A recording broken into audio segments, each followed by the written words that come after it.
This call is now being recorded. Olá, meus amigos, bom dia a todos. Sejam todos muito bem-vindos a mais uma aula de ondas.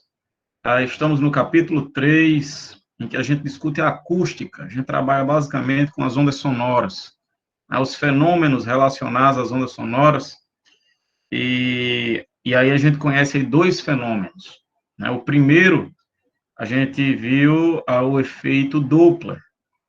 E hoje a gente vai fazer alguns exercícios primeiro, e provavelmente hoje a gente já vai conhecer o fenômeno da ressonância, tá? Então, a gente viu na aula passada que o fenômeno do efeito Doppler, ele ocorre quando há um movimento relativo de aproximação ou afastamento entre o observador e a fonte, né? E quando esse movimento relativo é de aproximação, o observador nota uma frequência maior do que aquela que foi emitida pela fonte.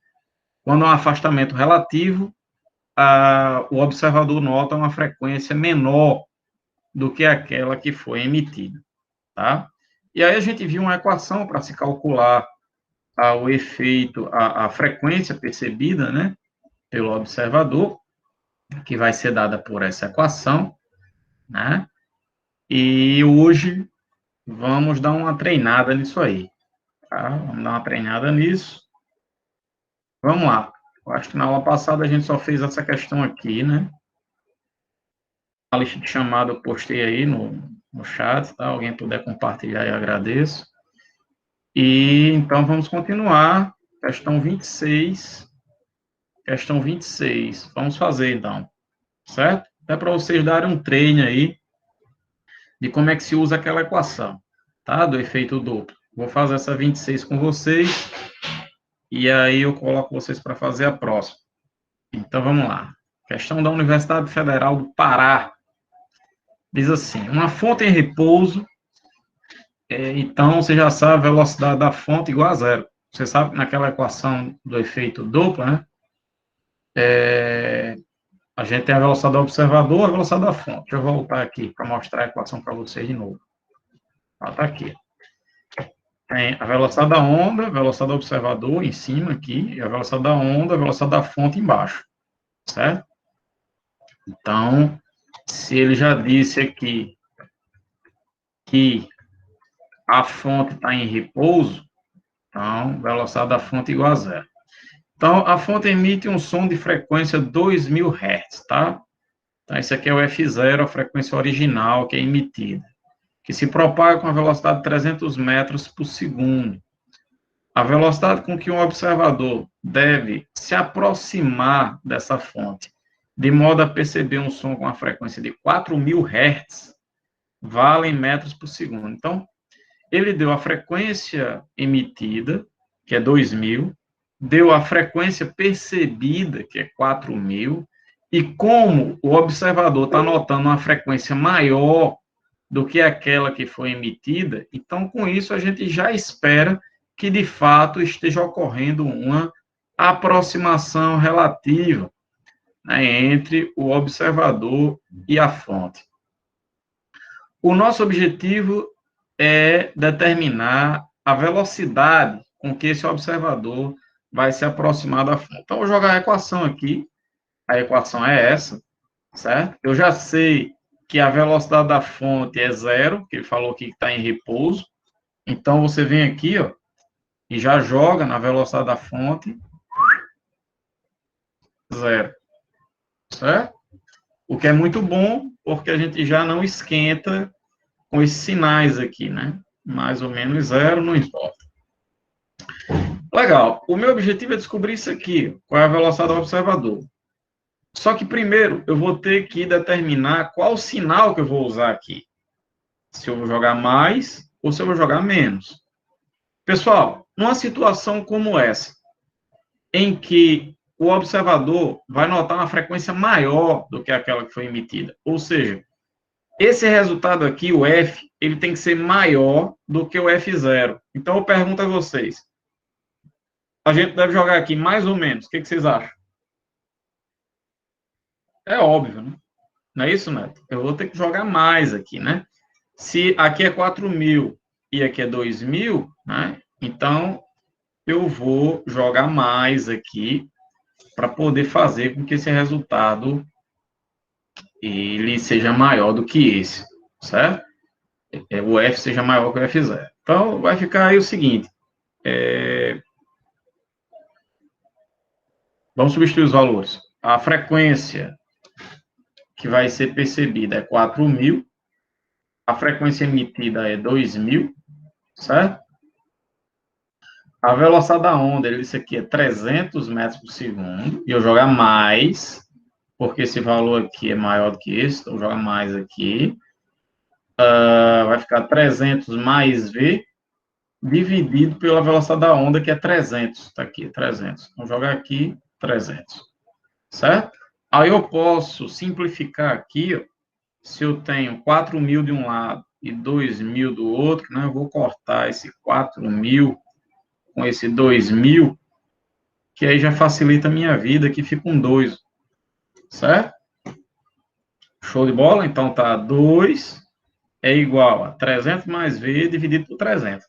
Aí o 300 aqui que está dividindo, eu vou passar multiplicando. Então, vai ficar 2 vezes 300, que vai dar 600, é igual a 300 mais V. Aí você passa o 300 para o outro lado, 600 menos 300 vai dar 300 metros por segundo.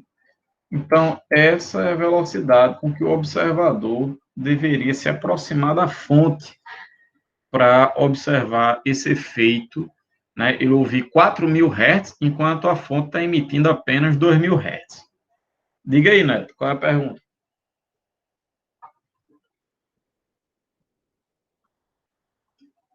Diga aí, como é que você fez?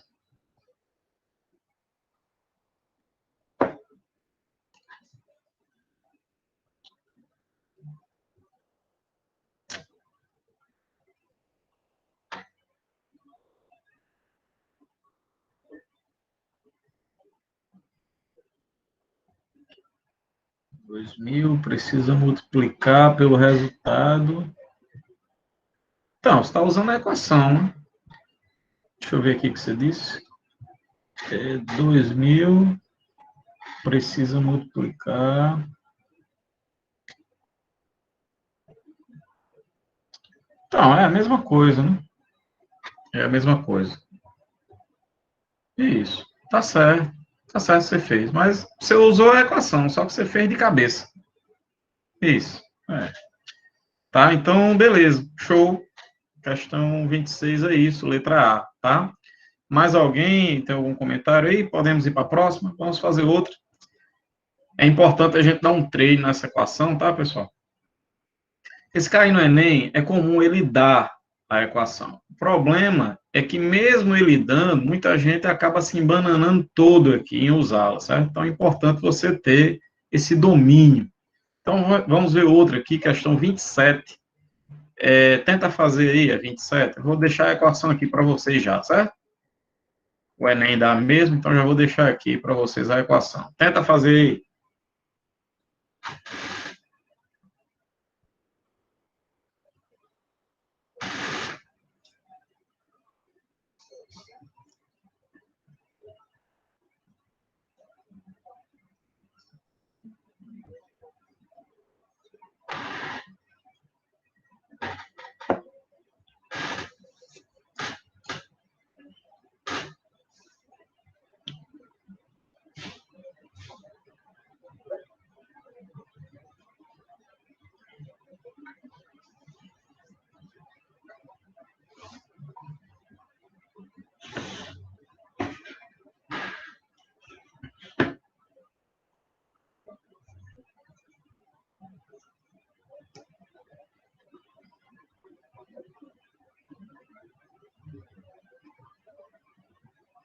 Questão 27.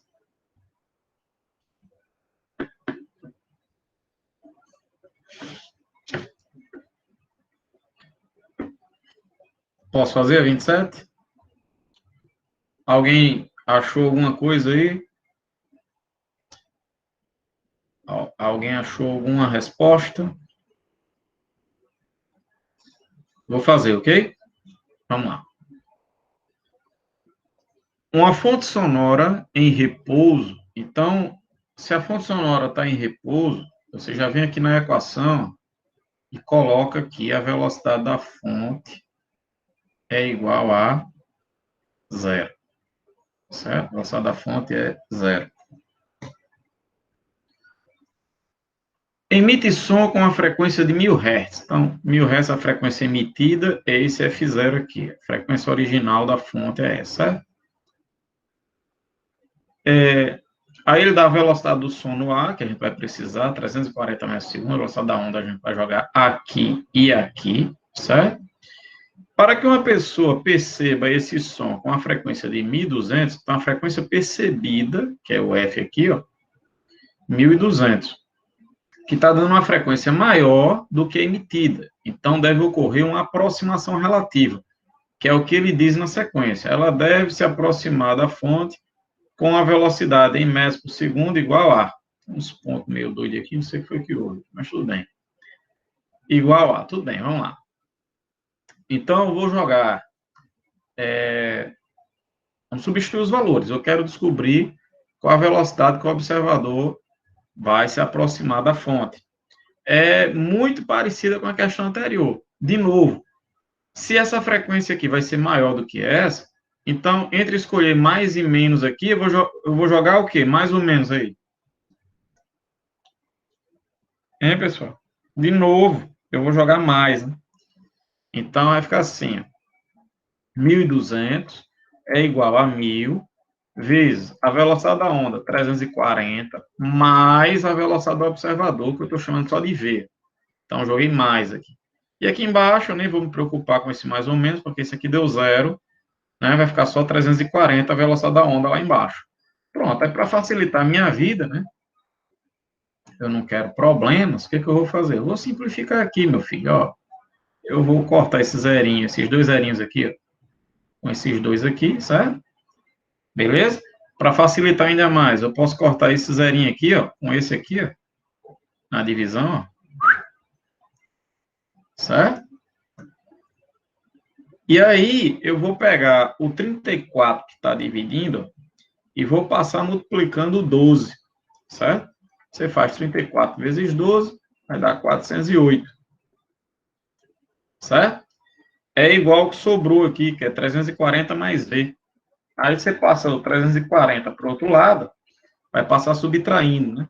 É 408 menos 340. E aí você vai achar a resposta, que é 68 metros por segundo. É isso, certo? Então, veja, não tem mistério, não tem dificuldade, mas é aquela coisa, você tem que saber usar a equação, né? Porque senão não adianta. Ele vai dar a equação lá, você vai olhar mais ou menos, você vai olhar e dizer, que danada é isso, meu amigo, né? Se você nunca fez nenhuma questão desse tipo, tá? Dá uma olhada nessa questão da UFRN, é uma questão conceitual, tá? No Enem, é mais comum aparecer questões, é mais fácil ter uma questão nesse estilo aqui do que tendo aquela equação, certo? Ele prioriza você saber o que é o efeito duplo, então dá uma olhada aí nessa questão da UFRN, que ela é bem bacana. Faça aí.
Tereza acha que é a letra D. Neto acha que é a letra D.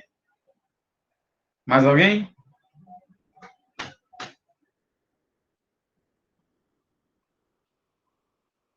Alguém acha outra letra? Laís acha que é a letra D. Emily, letra D. Agora o efeito manada, né? Todo mundo vai junto na letra D, né?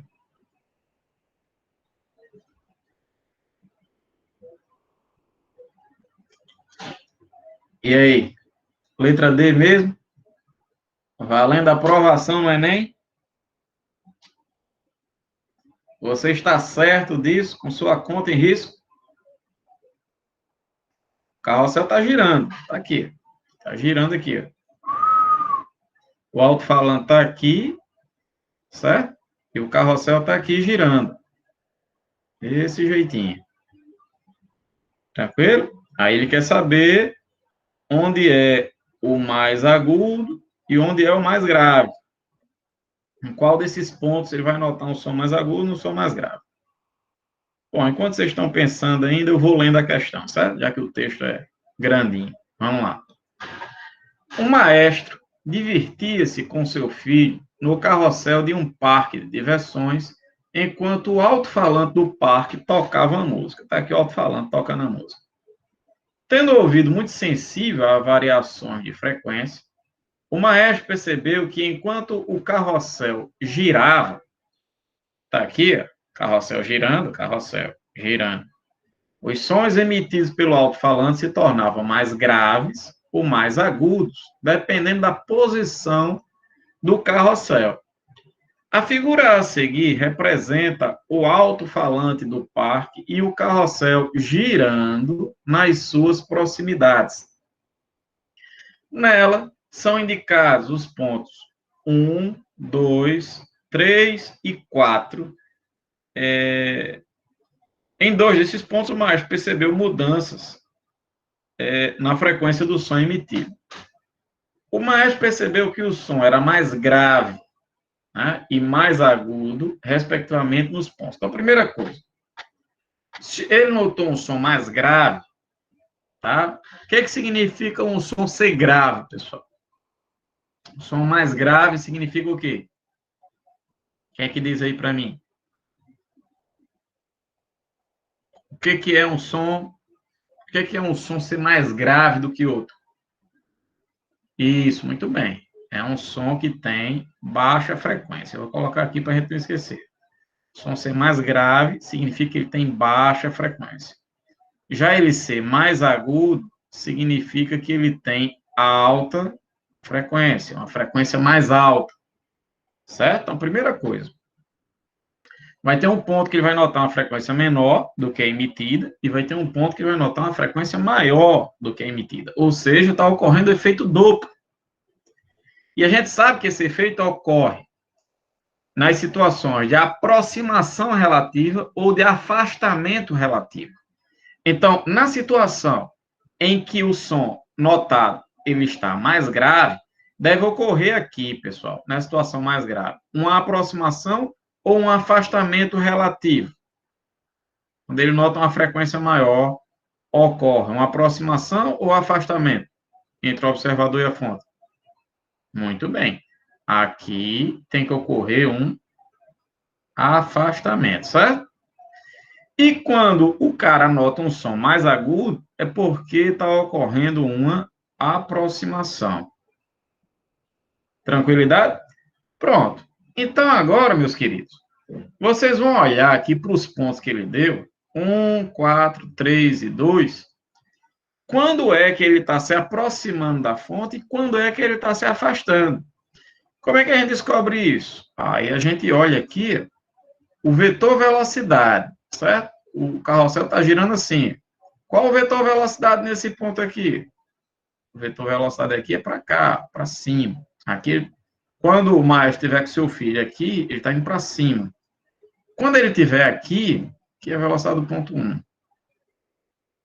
Quando ele estiver aqui, velocidade do ponto 2. Certo? Aqui, velocidade do ponto 3. Velocidade do ponto 3.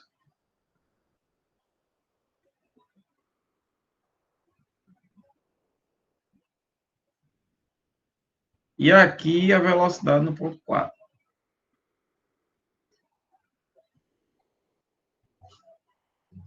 Beleza? Pronto. Identificando os vetores velocidade em cada ponto, a gente vai conseguir claramente determinar quando é que ele está se afastando da fonte e quando é que ele está se aproximando. Então, se você olhar para cá, para o ponto 2, você vai ver que a velocidade aqui está apontando para a direita. O cara que está se afastando da fonte. Então, isso significa que está ocorrendo um afastamento. E aqui embaixo está ocorrendo uma aproximação. Ele está se aproximando da fonte. Que é o que a gente está procurando. Porque quando há um afastamento, diminui a frequência percebida. Quando há aproximação, aumenta a frequência percebida em relação à emitida. Então, isso significa que a gente vai ficar com os pontos 2 e 4, né? 2 e 4, letra A. Tá? Então, aqui ele nota um som no ponto 2 mais grave, já que ele está se afastando, e no ponto lá de baixo, mais agudo. Então, 2 e 4, letra A. Beleza? Diga aí, Neto, você entendeu o 2, não entendeu o 4. No 4, veja, olha o vetor velocidade. O vetor velocidade não aponta para o alto-falante, então aqui ele está se aproximando. Aqui ele está se aproximando da fonte. E quando ele se aproxima, aí o som é mais agudo. A situação é essa. Cuidado, para não marcar os pontos 1 e 3. Nos pontos 1 e 3 não há efeito Doppler. Por que não há efeito Doppler? Porque, por exemplo, no ponto 1, como ele se move aqui perpendicularmente à linha que liga o ponto ao alto-falante, ele nem se aproxima nem se afasta. No ponto 1, ele nem se aproxima da fonte, nem se afasta. Então, aqui não há efeito Doppler. Aqui é a mesma coisa, também não há efeito Doppler. Tá?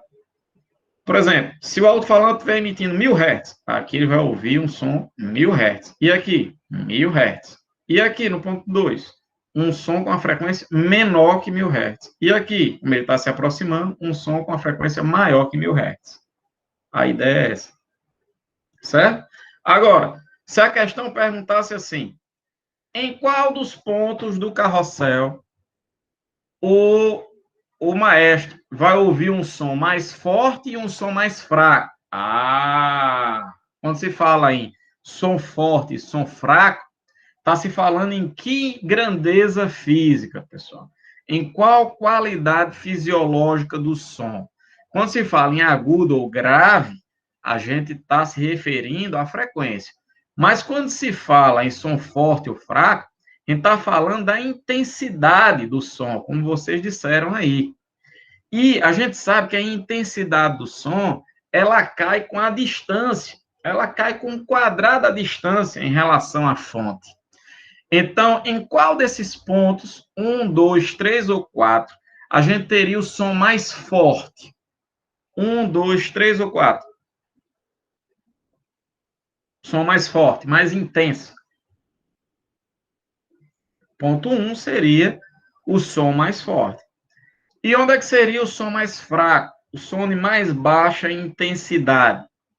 Seria o ponto 3. Certo? Então, cuidado para não confundir intensidade com altura. Intensidade vai estar relacionada à amplitude, né? Se o som é forte, se o som é fraco. A altura está relacionada à frequência. Se o som é agudo ou se o som é grave. Beleza, pessoal? Então, não caia em pegadinhas. É uma questão simples, fácil, mas que, de fato, muita gente nessa questão acabou marcando a letra D, como anteriormente vocês marcaram aí. Beleza? Espero que vocês não errem mais isso. Então, vamos em frente. Vamos em frente, que atrás vem gente. Vamos lá. Então, na sequência, eu quero mostrar para vocês, foi até a pergunta de alguém aí, eu acho que foi de Neto, uma aula aí retrasada, que ele falou sobre estrondo sônico. Vamos falar um pouquinho sobre a onda de choque, tá?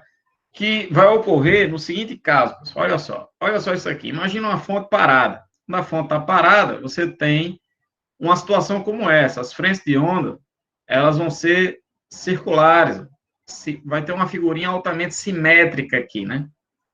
Beleza? Espaçamentos iguais aqui em todas as direções, né? Mas quando você coloca a fonte para se mover, digamos que ela está aqui e você começa a mover a fonte para a direita, certo? Ainda com a velocidade aqui, velocidade da fonte menor que a velocidade do som. Você vai notar algo desse tipo, uma figurinha como essa, né? Que é até o que justifica o fato de que se o observador estiver desse lado, ele vai notar uma frequência maior, porque ele vai receber mais frentes de onda por unidade de tempo, né? O comprimento de onda vai ficar menor aqui. Já se o observador estiver desse lado, né? Aí ele vai notar uma frequência menor, porque ele vai receber menos frentes de onda, já que as frentes estão mais espaçadas, né? As frentes vão estar mais espalhadas aqui. Vamos aumentar ainda mais a velocidade da fonte. Vamos colocar agora a velocidade da fonte com a mesma velocidade do som. Então, a fonte emite o som se propaga e o som acompanha o som com a mesma velocidade, né? A fonte acompanha o som com a mesma velocidade. Então, ela vai emitindo o som e, embora o som esteja se propagando, a fonte está sempre junto com essa frente de onda do som, né? Isso vai fazer, pessoal, com que essa região aqui, a gente coincida muitas frentes de onda. Vai ter a frente de onda dessa onda aqui, a frente de onda dessa onda aqui, a frente de onda dessa onda aqui. Ou seja, nesse ponto onde a fonte está, vai ter o encontro de muitas frentes de onda, muitas cristas, né? Então, a gente vai ter aqui nesse ponto um som bem forte. Se a gente fizer com que a fonte se movimente com a velocidade superior à do som, agora a fonte emite o som e já corre na frente do som, tá? Antes, nesse primeiro caso aqui, a fonte emitiu e o som já ia na frente e ia embora. Agora a fonte está mais rápida. Então, a fonte emite o som, fica na frente do som e o som fica para trás. E o som agora está mais lento. Quando isso acontece, pessoal, quando a fonte está mais rápida que o som, vai acontecer algo interessante aqui. Vai ter um encontro, vai ter uma linha aqui e aqui, onde vai ter um encontro de várias cristas das ondas. Isso vai construir o que a gente chama uma onda de choque, que é uma onda que possui uma grandiosa intensidade, tá? É uma onda formada pela superposição de várias cristas, de muitas ondas. E essa onda ela é muito poderosa. Foi exatamente isso que você tinha perguntado, Neto, né? É uma onda quando atinge o observador, ele sente aquele impacto, né, de várias ondas, uma intensidade muito forte, né? Essa onda é tão forte, pessoal, que ela é capaz de quebrar janelas, vidro de carros, né? É por isso que testes com aviões supersônicos, que são aviões que se propagam com a velocidade superior à do som, eles fazem esse teste de velocidade em alto mar, a uma certa distância da costa, né?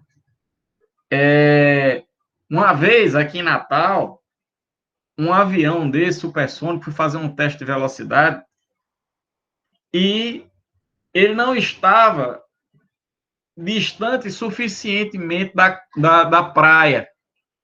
Estava muito próximo do litoral ainda, quando ele superou a velocidade do som. E aí foi produzida uma onda dessa, uma onda de choque, que ao atingir as vidraças de apartamentos lá de Ponta Negra, né, carros que estavam parados, muitos deles teve os vidros quebrados devido à incidência dessa onda de choque que chegou vindo desse avião supersônico, tá? Então, sempre quando você fizer uma fonte se propagar com a velocidade maior do que a da onda que está sendo produzida, vai ser produzida uma onda de choque.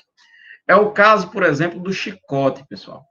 O chicote é aquele aparato, né, que você mexe bem rápido aqui, pá! Né? Você sente aquele aquele impacto, é porque a pontinha do chicote, você vai mover aqui, ó, o bastão, né?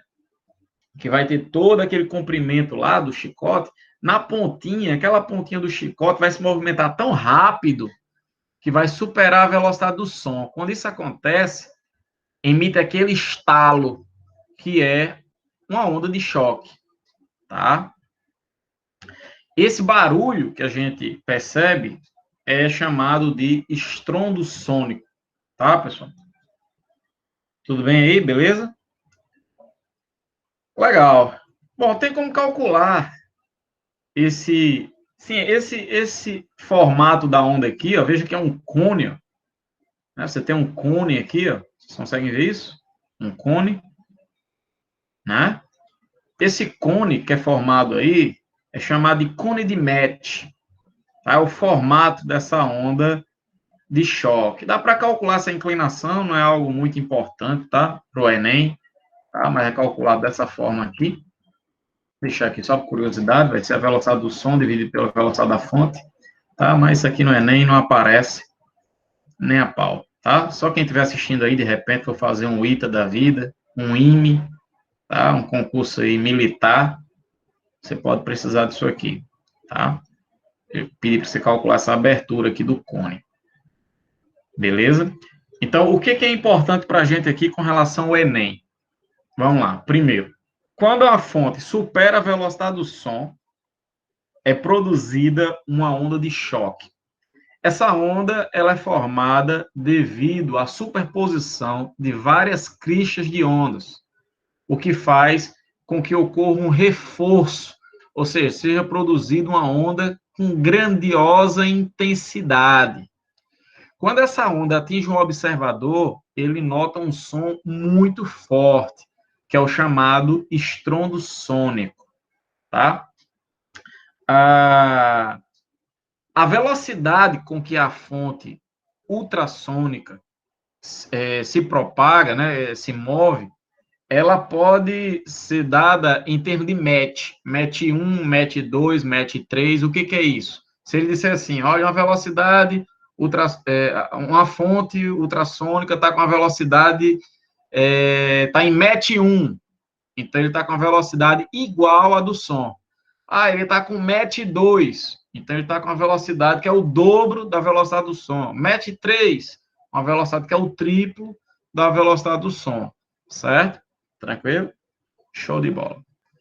Então vamos, sim, aqui, ó, a aparência de um jato, né, quando ele supera aí a velocidade do som, né, quando ele tem uma velocidade supersônica, uma velocidade superior à do som, é formado o cone de Metz, tá?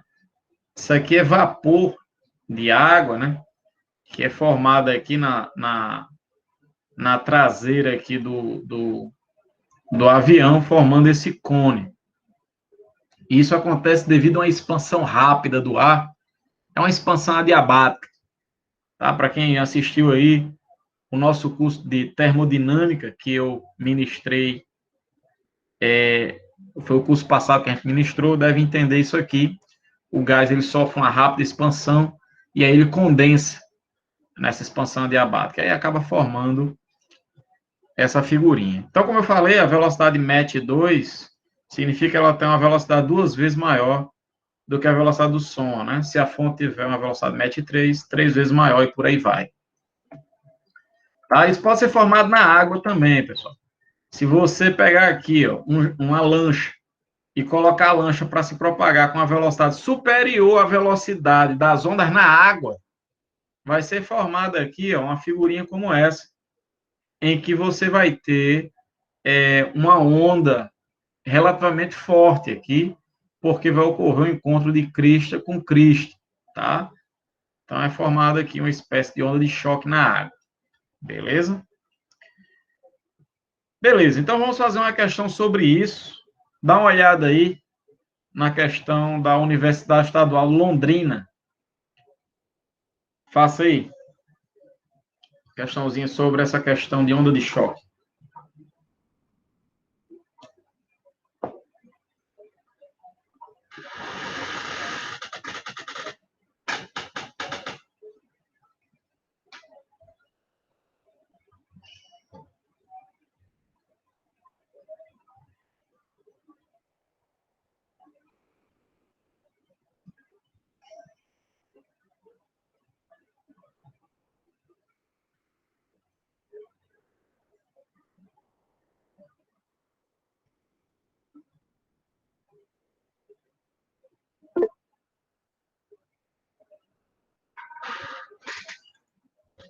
E aí, vocês marcaram o quê?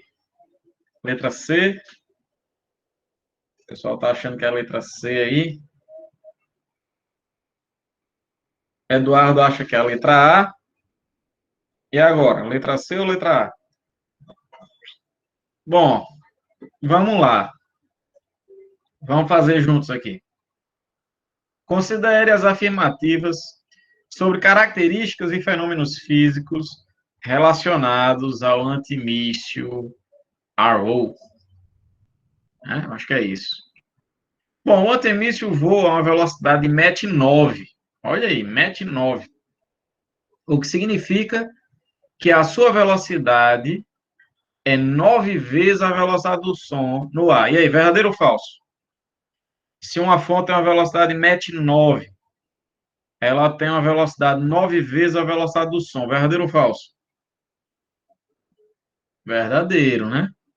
Exatamente, verdadeiro. Foi o que a gente discutiu agora. Mach 3, uma velocidade 3 vezes maior que a do som e por aí vai. O antimíssil voa a uma velocidade de Mach 9, o que significa que sua velocidade 9 vezes a velocidade da luz, aí é de lascar, né? Um corpo, ele não consegue atingir nem a velocidade da luz, tá? De acordo com a teoria da relatividade, nenhum corpo massivo é capaz de atingir a velocidade da luz. Imagine ter a velocidade 9 vezes maior, né? Aí, meu amigo, sem chance, tá? Então, essa daqui é falsa. E também a questão do significado, né? O Mach, ele não está relacionado à velocidade da luz, ele está relacionado à velocidade do som, beleza? A onda de choque gerada pelo antimíssil produz um efeito luminoso, chamado de explosão sônica óptica. Não, não é um efeito luminoso, né, pessoal? O efeito que é produzido é uma onda sonora. É uma onda de grande intensidade sonora, tá? Então, essa daí é falso. Não é produzido um efeito luminoso. Não é produzido luz. É produzido som. Beleza? A onda de choque gerada pelo antimíssil produz um efeito sonoro, aí sim, chamado de explosão sônica. Show de bola. Então, letra C. Tá? Vocês tinham marcado qual aí? Deixa eu ver aqui. Vocês tinham marcado a letra C. Muito bem. Isso aí. Show de bola. Excelente. Primeira. Então, para frente. Beleza, pessoal. Então, olha. Na sequência, vamos conhecer aqui o último fenômeno, que é o fenômeno da ressonância. Certo? Fenômeno da ressonância. O que é o fenômeno da ressonância? Estou em dúvida aqui se eu continuo ou não. Acho que eu vou continuar. Eu não queria quebrar a discussão no meio aqui, sabe, sobre ressonância. Mas eu vou dar as ideias iniciais aqui da ressonância, porque eu vou discutir muita coisa aqui. Falar de ressonância, eu vou falar dos tubos sonoros, tá? Tudo bem. Vamos lá.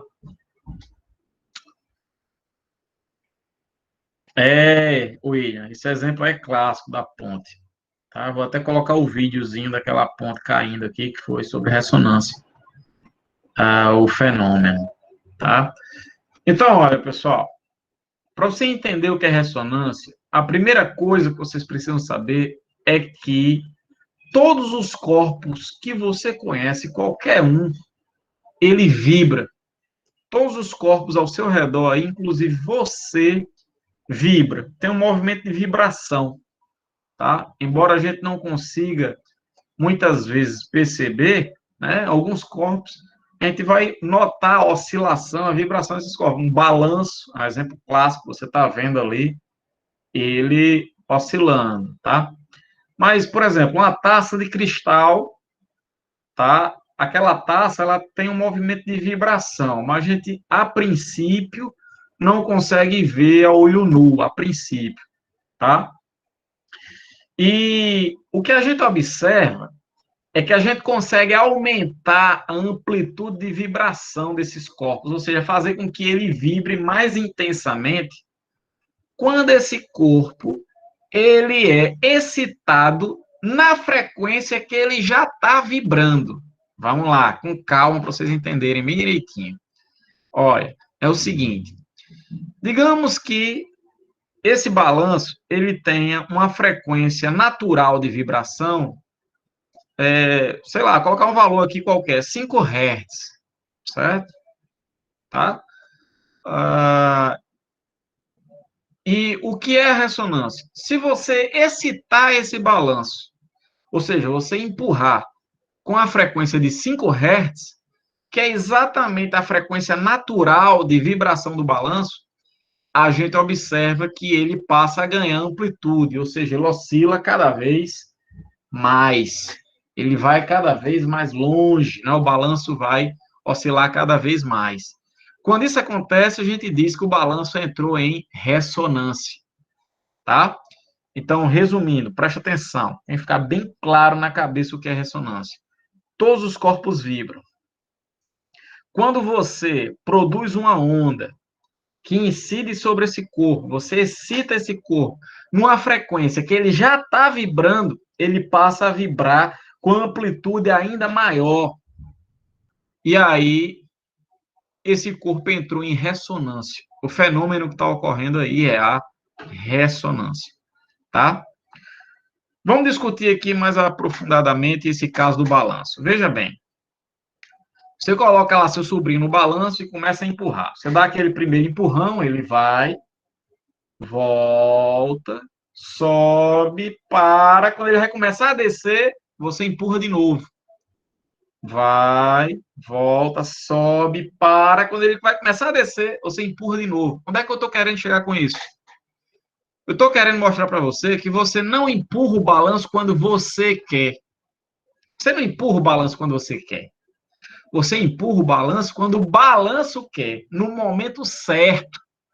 O momento certo de empurrar o balanço, que é aquele em que ele veio, subiu, parou, quando ele vai começar a descer, você empurra. Quando você faz isso, você está colocando o balanço em ressonância, porque você está empurrando exatamente na frequência do próprio balanço. Você está excitando o balanço na frequência que ele quer, que ele está pedindo para você. Se você fechar os olhos e for empurrar o balanço de qualquer forma, digamos que o balanço foi e você está aqui, ó, empurrando o vento, que eu quero empurrar de qualquer maneira. Pode acontecer do balanço ainda estar subindo, ele está indo contra você e você empurrar. Se você fizer isso, você vai realizar um trabalho resistente sobre o balanço, e aí, em vez de você fornecer energia para ele, você vai retirar a energia do sistema.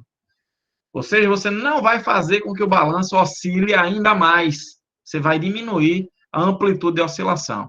E aí você não vai estar colocando o balanço em ressonância, tá? Então, você fazer algo entrar em ressonância é você excitá-lo na frequência que ele quer e a consequência disso é fazer com que ele oscile com a amplitude cada vez maior. Beleza, pessoal? Vou colocar mais exemplos aqui para ficar ainda mais claro, certo? Tá, esse foi o caso do balanço. Outro exemplo. Caso de prédios, né?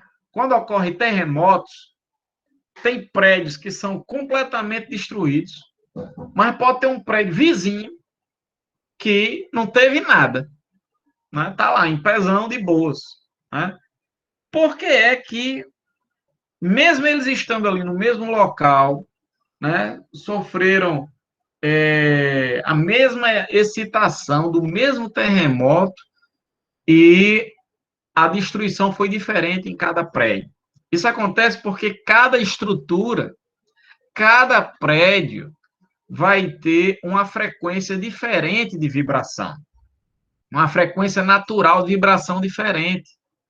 Então, quando o terremoto ocorre, o piso, a terra vibra com uma determinada frequência, aqueles prédios, aqueles edifícios que tiverem uma frequência de vibração semelhante, parecida ou igual à frequência de vibração do terremoto, vão entrar em ressonância. Esses prédios é que vão ser destruídos mais facilmente, porque eles vão oscilar, eles vão vibrar com maior intensidade.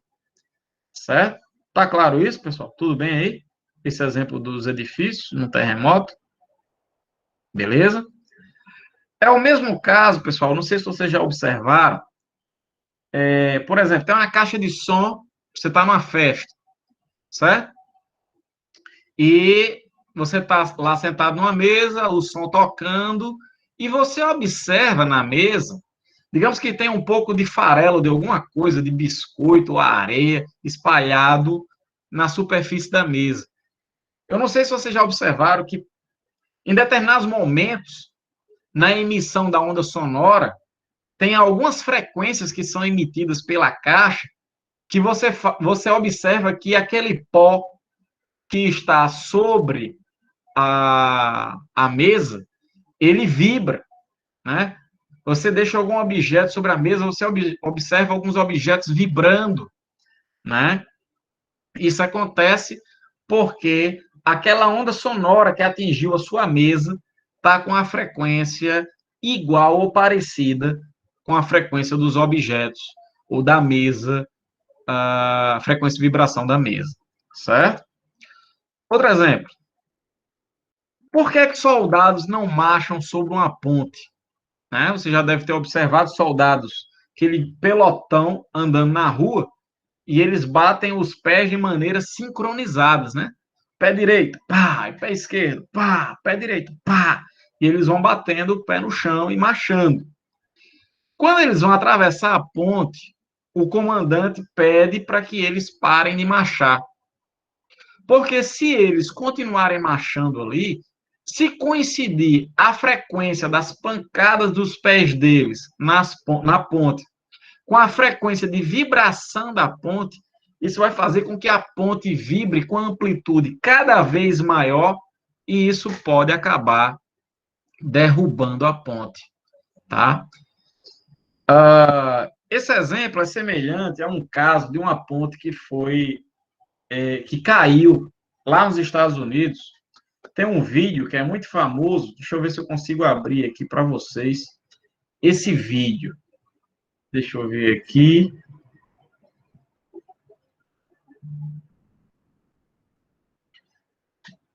Estou sem esse vídeo aqui. Vou procurar aqui no YouTube bem rapidinho, é legal que vocês vejam, porque esse vídeo é muito famoso.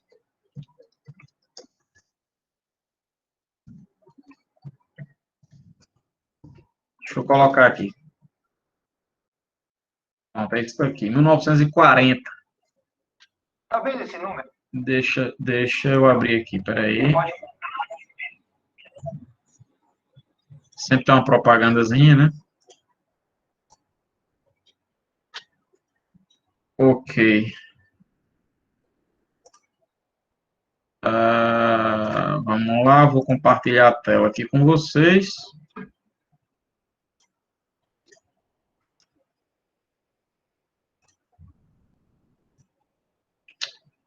Poxa vida. Calma aí. Calma aí que eu tô enrolado aqui.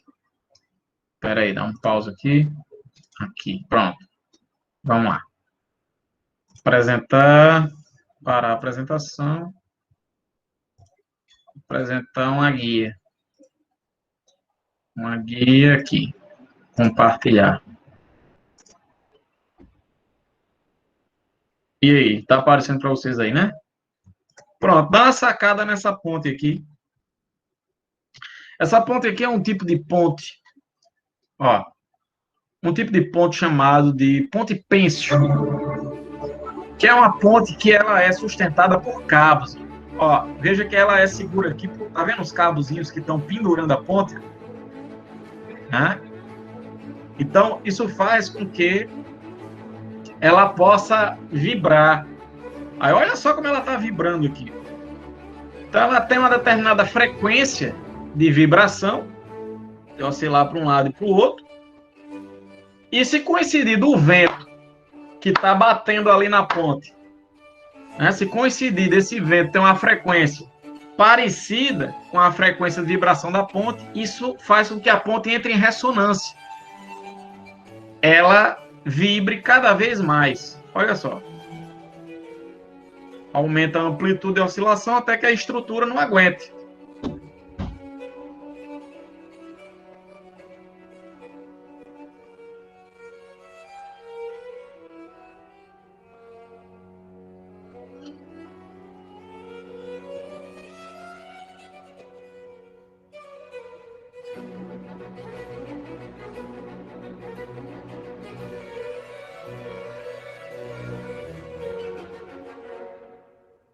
Ó, ele está falando agora, tem uma frequência natural da oscilação.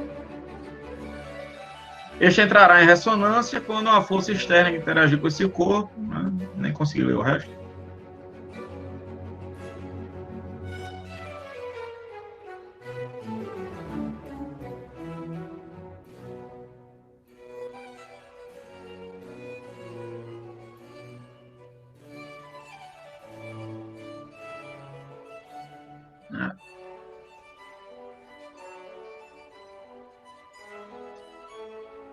Deixa eu adiantar um pouquinho aqui o vídeo.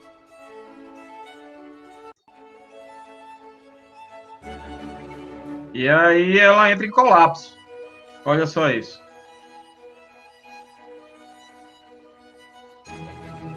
A estrutura não aguentou, né? Beleza, pessoal? Então, esse aqui é um exemplo clássico de ressonância também, né? A ponte, ela vai ter lá sua frequência de vibração, a pancada do vento na ponte tem uma determinada frequência. Se essas duas frequências coincidirem, a frequência com que o vento oscila a ponte e a frequência de oscilação da própria ponte, a ponte vai oscilar com uma frequência ainda maior, com amplitude ainda maior, e isso vai fazer com que ela entre em colapso, certo? Deixa eu colocar a apresentação aqui de novo.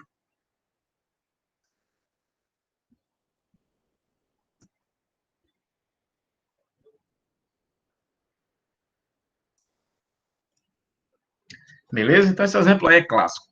Exemplo 4. Vamos lá. Exemplo 4. A cítara indiana, pessoal, é um instrumento musical parecido com o violão, certo? A diferença é que a cítara, ela é formada por um conjunto de cordas que fica disponível aqui aos dedos, para você tocar, igual o violão, né, as cordas aqui, só que abaixo dessas cordas tem outro conjunto de cordas. E esse outro conjunto de cordas, seu dedo não alcança. Você não toca. Você não toca esse outro conjunto de cordas, mas ele vibra. Por que é que esse conjunto de cordas que você não toca, ele vibra, emite som se você não encostou o dedo? Por ressonância.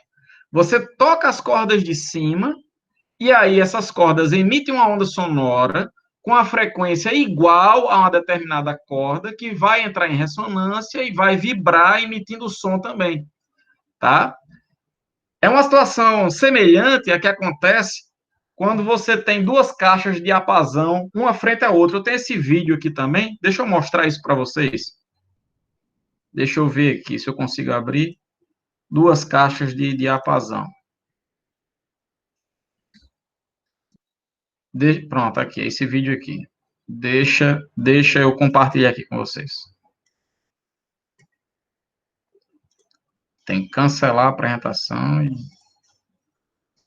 uma janela. Uma janela. Tá, a tela inteira. Compartilhar. Compartilhar. É esse vídeo aqui, ó. Certo? Olha só isso aqui. Que é o seguinte. Aqui embaixo, a gente tem duas caixas de diapasão. Esse instrumento aqui, ó, é o diapasão, onde você, com um martelinho, você bate e ele emite um som. Você vai lá, dá uma pancadinha e ele emite um barulho, tá? Quando ele está acoplado a uma caixa como essa daqui, ó, que é a caixa de diapasão, essa caixa ela tem a finalidade de amplificar o som. Isso acontece porque essa caixa tem dimensões tais que faz com que sua frequência de ressonância seja igual à frequência do diapasão. Então, o diapasão emite um som que é bem xoxo. Se você bater só no diapasão, você vai ouvir um... Mas quando você coloca na caixa e você bate no diapasão, você ouve um... Ele amplifica o som. É algo semelhante, pessoal, ao caso do violão. Por que o violão tem aquela caixa, aquela boca, aquele buraco, né? E as cordas na frente? A finalidade daquela caixa do violão é de amplificar o som, porque aquela caixa entra em ressonância com o som emitido pelas cordas, tá? E aí, pessoal, o que eu quero que vocês observem é o seguinte: esse cidadão aqui, ele vai bater com um martelo nesse diapasão, que por sua vez, essa caixa aqui vai amplificar o som e vai emitir esse som até outro diapasão aqui com outra caixa. E eu quero que vocês observem que esse diapasão que eu não bati, ele vai vibrar, porque ele vai entrar em ressonância com o som que vai ser emitido pela primeira caixa. Então, eu vou lançar aqui, olha aí, observe. Ó. Certo?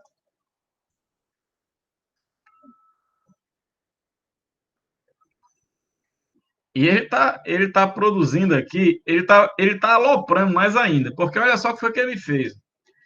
Ele bate nesse diapasão, certo? Olha a sequência aqui. Ele bate nesse diapasão. Aí essa caixa entra em ressonância e emite o som amplificado. Aí essa caixa aqui de baixo recebe o som. E como tem a mesma frequência, ela entra em ressonância também. Ao entrar em ressonância, ela vibra, que faz esse diapasão vibrar também, entrar em ressonância. E aí, quando esse diapasão vibra, ele bate nessa bolinha aqui, que ele já fez um pêndulo tal que tem uma frequência de ressonância igual à frequência do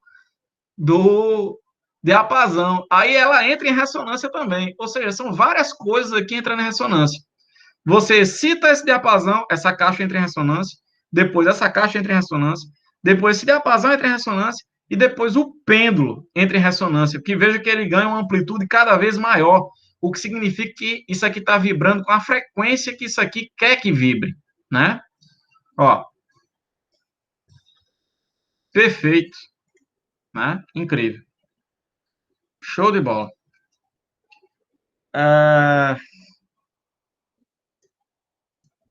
Beleza. Deixa eu ver se tem mais exemplo aqui. Esse exemplo também é clássico, né? Talvez a gente encontre, eu acho que tem sim, vídeos no YouTube.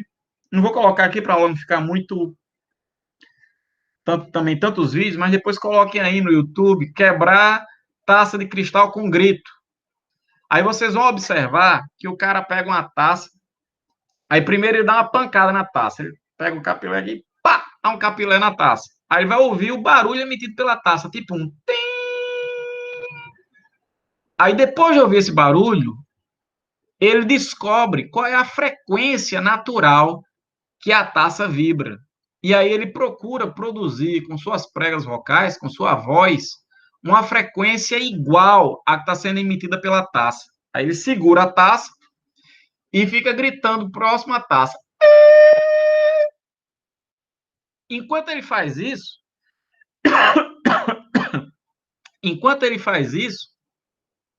a gente observa que a boca da taça, ela começa a fazer isso. Começa a dançar, começa a vibrar com amplitude cada vez maior. Até que chega um ponto que a taça não suporta essas vibrações e acaba quebrando. É algo interessante também de ver, tá? Eu não vou colocar aqui para não ficar longo demais, mas depois você abre aí, pesquise no YouTube, tem vários vídeos, o pessoal fazendo isso, quebrando uma taça de cristal no grito, tá? Isso envolve o fenômeno da ressonância também. Ele vai emitir uma onda sonora que tem uma frequência igual à frequência de vibração da taça. E por isso a taça vibra com amplitude cada vez maior, ou seja, entra em ressonância, tá? Tem outro exemplo? Tem o caso micro-ondas, né? O micro-ondas, pessoal, ele funciona a partir de... Ele é capaz de aquecer coisas aquosas, ou seja, que tenha água, tá? Então, você coloca um alimento lá e as ondas de micro-ondas vão fazer com que as moléculas da água desse alimento vibrem. Como a frequência de vibração das moléculas da água é igual à frequência do micro-ondas, da onda emitida pelo micro-ondas, que é o micro-ondas, essas moléculas vibram cada vez mais intensamente, e aí, devido a esse aumento da vibração, isso é equivalente a um aumento na sua temperatura. tá? Então, há um aquecimento aí do alimento no micro-ondas a partir da ressonância, tá? Deixa eu ver se tem mais algum exemplo. Pronto. Aí eu vou falar de ondas estacionárias, eu vou deixar para falar isso na próxima aula. Beleza, pessoal? Então, para fechar, o que é o fenômeno da ressonância? É quando você excita um sistema, um corpo, na frequência que ele já está vibrando. Qual é a consequência disso? É que ele passa a vibrar com a amplitude cada vez o quê? Maior. A gente diz que ele entrou em ressonância. Beleza, pessoal? Então, por hoje é isso, tá? Espero que tenha sido proveitoso. Nós já conhecemos os 5 fenômenos ondulatórios: difração, interferência, polarização, efeito Doppler e ressonância, tá? Falta só um pedacinho para a gente finalizar o capítulo, a gente vai finalizar na próxima aula, que eu vou falar de uma aplicação da ressonância, que são as ondas estacionárias, tá? Então, valeu, meus amigos, obrigado pela paciência e até a próxima aula. Valeu, meus amigos.